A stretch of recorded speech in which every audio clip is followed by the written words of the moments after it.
శాతం అమలు విషయంలో కేంద్ర ప్రభుత్వం పూర్తిగా అబద్దాలు ఆడుతుందని కాంగ్రెస్ నాయకులు సుడా చైర్మన్ అన్నారు. 2023లో పాస్ అయిన మహిళా బిల్లుపై బీజేపీ నాయకులు అబద్దపు ప్రచారాలు చేస్తున్నారని మండిపడ్డారు.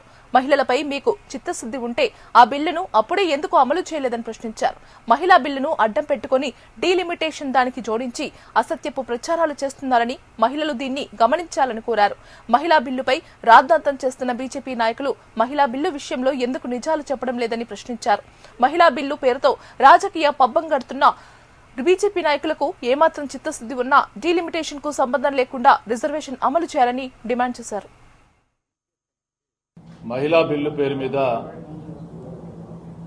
రాజకీయ కుట్ర చేసి కుట్రలకు కుతంత్రాలకు విభజనచి పాలించేటువంటి భారతీయ జనతా పార్టీ ఈరోజు మళ్ళా పెద్ద ఎత్తున కుట్ర లేపి మరి మహిళా బిల్లుతో పాటు డీలిమిటేషన్ బిల్లును కూడా పెట్టి ఏ విధంగా అయితే లబ్ధి పొందాలా, లేకపోతే కాంగ్రెస్ పార్టీని ఇతరులను బదనం చేయాలి అనేటువంటి కుట్రకు తెరలేపి ఆ కుట్రలో భాగంగా మొన్న పార్లమెంట్లో జరిగినటువంటి మహిళా బిల్లు సంగతి మీ అందరికీ తెలుసు.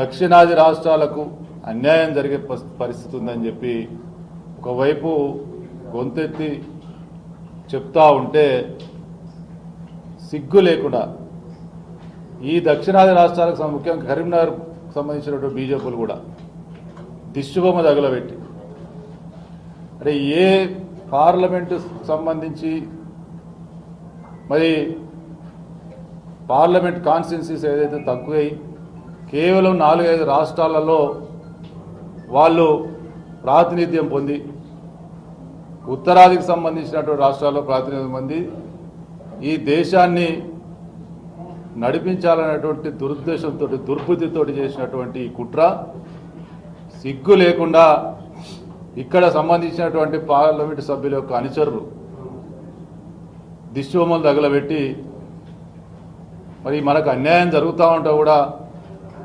జరుగుతుందని చెప్తా ఉంటా కూడా మా ముఖ్యమంత్రి గారు చెప్పినట్టు రేపు